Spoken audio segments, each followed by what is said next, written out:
Hello बच्चों, स्वागत है हमारे चैनल पर। आज हम आपके लिए लेकर आए हैं बच्चों कक्षा 5 के बच्चों के लिए, 5th के बच्चों के लिए हिंदी सुमन भाग 3 हिंदी की पाठ्य पुस्तक। तो बच्चों इसमें से आपने देखे ही होंगे हमारे चैनल पर जाकर कि हमने पाठ 12 तक और आकलन फर्स्ट और आकलन सेकंड ये सभी हमने अपने चैनल पर प्रश्न उत्तर हल करके एक सारी गतिविधियों सहित बहुत अच्छे से डाल दिए हैं। तो आपने देख लिए होंगे और नहीं देखे हैं बच्चों, और आपने हमारे चैनल को सब्सक्राइब नहीं किया तो पहले हमारे चैनल को सब्सक्राइब कर लें ताकि आपको नए नए वीडियो सभी विषय के और सभी क्लासेज के मिलते रहें। और यहाँ आज हम शुरू करने वाले हैं आकलन थर्ड, जो कि आपके पेज संख्या 90 से 92 यानी कि 90 से 92 तक दिया हुआ है। तो शुरू करते हैं आकलन थर्ड, जिसमें सबसे पहले है मौखिक की अभिव्यक्ति। चित्र देखकर बताइए कि इसमें क्या क्या हो रहा है और इससे जुड़े आपके अनुभव भी बताइए। तो बच्चों यहाँ हमको चित्र को देखना है अच्छी तरह से कि एक ग्रामीण परिवेश का, ग्रामीण क्षेत्र का एक ये दृश्य दिया हुआ है जहाँ पशु दिखाई दे रहे हैं, पेड़ पौधे दिखाई दे रहे हैं, महिला दिखाई दे रही हैं, झोंपड़ियाँ दिखाई दे रही है ना। तो यह एक मौखिक अभिव्यक्ति है, वैसे इसको आप अपने आप लिख सकते हैं, लेकिन फिर भी आपकी सुविधा के लिए मैंने यहाँ से उत्तर लिखा है कि इस चित्र में क्या हो रहा है। देखिए, चित्र में गांव का एक दृश्य दिखाया गया है जहाँ मिट्टी के घर और झोंपड़ियां हैं। एक व्यक्ति जानवरों को चरा रहा है, जिसमें गायें, भेड़ें और हिरन जैसे जानवर शामिल हैं। एक महिला घर के बाहर बैठी कुछ काम कर रही है। पेड़ पौधे और हरियाली दिखाई दे रही है और आसमान से में पक्षी उड़ रहे हैं। यह दृश्य ग्रामीण जीवन की शांति और सादगी को दर्शाता है। और मेरे जुड़े अनुभव में इसके लिए आपको उदाहरण के रूप में बता देती हूँ कि यह चित्र मुझे गांव के जीवन की याद दिलाता है, जहाँ प्रकृति के करीब रहने का अवसर मिलता है। मैंने कभी गांव में ऐसे दृश्य देखे हैं जहाँ लोग अपने पशुओं के साथ खेतों में काम करते हैं और सादगी भरा जीवन जीते हैं। यह चित्र मुझे शांति और सुकून का अनुभव कराता है, क्योंकि शहरी जीवन की भागदौड़ से दूर ग्रामीण क्षेत्र जीवन में एक अलग ही ठहराव और सुकून होता है। जानवरों के साथ समय बिताना और प्रकृति के करीब रहना एक सुखद अनुभव होता है, जो इस चित्र को देखकर याद आता है। ठीक है, तो इस तरह से अपने अनुभव आप भी लिख सकते हैं अपने अनुसार। अब है पढ़कर समझना। नीचे दिए गए दोहों को पढ़कर अपने साथियों के साथ बातचीत करते हुए इनके अर्थ लिखिए। तो दोहों को सबसे पहले पढ़ना है। पढ़ने के साथ में बच्चों दोहे हमें याद भी होने चाहिए, क्योंकि दोहे हम किसी भी अपने सांस्कृतिक कार्यक्रम, शनिवार या बाल सभा, जो भी अपने स्कूल में गतिविधियां होती हैं उनमें हम दोहे सुना भी सकते हैं, और ये नीतिपरक दोहे होते हैं। नीति की बातें यानी अच्छाई की बातें हमें ये सिखाते हैं। तो हम पढ़ते हैं और आप भी मेरे साथ में इनको बोलना ताकि आपको याद हो जाए। पूरा जो देखन मैं चला, बुरा न मिलिया कोय, जो दिल खोजा आपना, मुझसे बुरा न कोय। तो इनका अर्थ हमको लिखना है, चर्चा करनी है दोस्तों के साथ और अर्थ भी लिखना है। तो हमने यहाँ देखिए अर्थ भी लिखा है। यहाँ यह दोहा संत कबीरदास जी द्वारा रचित है। किसने लिखा है इसको? कबीरदास जी ने।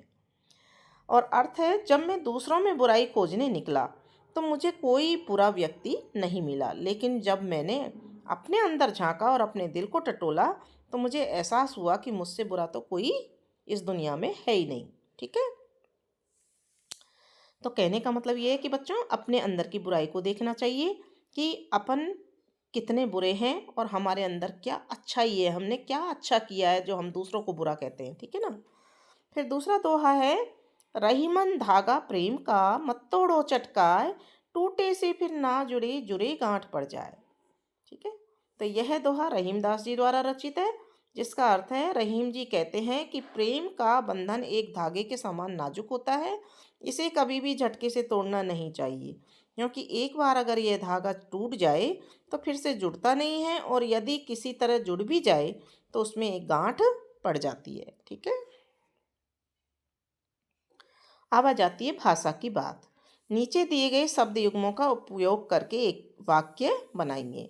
जैसे कि हरा भरा, यहाँ पर हरा भरा का प्रयोग किया है। हरा भरा पेड़ पानी के बिना सूख गया। अब यहाँ फल फूल का प्रयोग करके बनाना है। बगीचे में तरह तरह के फल फूल लगे हैं। कीड़े मकोड़े, बारिश के मौसम में कीड़े मकोड़े बहुत निकल आते हैं। दाल चावल या चावल दाल, आज रात के खाने में चावल दाल बनी है। आटा नमक, माँ ने आटा नमक खरीदा।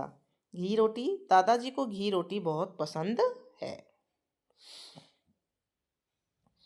अब है मोहन मीठा दूध पीता है। वाक्य में दूध से पहले मीठा शब्द आया है जो दूध के बारे में बता रहा है। ऐसे शब्दों को भाषा में विशेषण कहा जाता है। तो बच्चों जैसे ये दूध की विशेषता बता रहा है कि दूध मीठा है या फीका है, तो यहाँ मीठा लिखा है तो दूध की विशेषता है यहाँ पर मीठा। फीका लिखा होता तो यहाँ दूध की विशेषता फीका हो जाती। तो इन शब्दों को हम विशेषण कहते हैं। नीचे कुछ शब्द दिए गए हैं, उनके पहले कोष्टक में दिए विशेषण शब्द जोड़ो। तो यहाँ कोष्टक में हमको शब्द दिए हुए हैं कच्चा, घना, चमकीला, गहरा, मोटी और भला। तो इनको हमको इनके आगे जोड़ना है। आदमी के आगे भला आदमी, तालाब के आगे गहरा तालाब, पेड़ के आगे घना पेड़, गांठ के आगे मोटी गांठ, हीरा के आगे चमकीला हीरा और धागा के आगे कच्चा धागा। तो ये इन सब की विशेषताएं बताने वाले शब्द हैं, विशेषण शब्द हैं जिनको हमने लिख दिया है। रात को नींद अच्छी आती है। इस वाक्य में रेखांकित शब्द अच्छी विशेषण शब्द है जो कि नींद की विशेषता बता रहा है। पिछले पाठों में ऐसे और विशेषण शब्द खोजिए और उनका प्रयोग करते हुए नए वाक्य बनाइए। तो विशेषण शब्द हमने खोजे हैं, कौन कौन से खोजे हैं?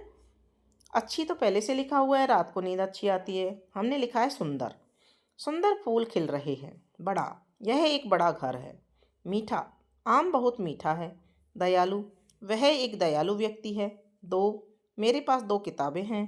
थोड़ा, मुझे थोड़ा पानी चाहिए। तो यहाँ पानी की विशेषता थोड़ा है, किताबों की विशेषता दो हैं, व्यक्ति की विशेषता दयालु है और आम की विशेषता मीठा। घर की विशेषता बड़ा, फूल की विशेषता सुंदर। ठीक है, तो इस तरह से ये विशेषता हो गई और इन शब्दों को विशेषण कहते हैं। अब है सोचो और लिखो। सुभाष चंद्र बोस के बारे में अपनी भाषा में लिखकर दोस्तों को बताओ। सुभाष चंद्र बोस कौन थे, क्या थे, उनके बारे में हमको लिखना है। तो हमने लिखा है सुभाष चंद्र बोस एक महान स्वतंत्रता सेनानी थे जिन्होंने भारत की आज़ादी के लिए संघर्ष किया। उन्होंने तुम मुझे खून दो मैं तुम्हें आज़ादी दूंगा का प्रसिद्ध नारा दिया और आज़ाद हिंद फौज की स्थापना की। फिर प्रश्न नंबर 2 है कृष्ण को भक्त वत्सल क्यों कहा गया है? तो यहाँ पर उत्तर लिखा है हमने, कृष्ण को भक्त वत्सल इसलिए कहा गया है क्योंकि वे अपने भक्तों से बहुत प्रेम करते हैं और उनकी रक्षा करते हैं। प्रश्न नंबर 3 है रास्ता भटकाने से रोकने वाला रंगीन सितारा कौन सा है? तो रास्ता भटकाने से रोकने वाला रंगीन सितारा ध्रुव तारा है। प्रश्न नंबर 4 है पिकनिक पाठ में किसे छात्र नायक या मॉनिटर बनाया गया और उसे क्या जिम्मेदारी दी गई? तो पिकनिक पाठ में किरण को छात्र नायक, जिसको मॉनिटर कहते हैं, बनाया गया था। उसे पिकनिक पर चलने वाले बच्चों की सूची बनाने की जिम्मेदारी दी गई थी। ठीक है, तो इसी के साथ में आपका ये जो अभ्यास कार्य थर्ड था ये कंप्लीट हो जाता है बच्चों। अभ्यास कार्य क्या, आकलन थर्ड हमारा कंप्लीट हो जाता है। अब हम आगे के पाठों की वीडियो देखेंगे, बनाएंगे, सारे प्रश्नोत्तर शब्दार्थ हल करेंगे। तो उन्हें देखने के लिए बच्चों आपको हमारे चैनल को जोड़ना है, अपने आप से सब्सक्राइब करना है और इस वीडियो को लाइक करना है। लाइक करने के बाद में कमेंट बॉक्स में ज़रूर लिखना है कि आपने पहले के चैप्टर देखे या नहीं।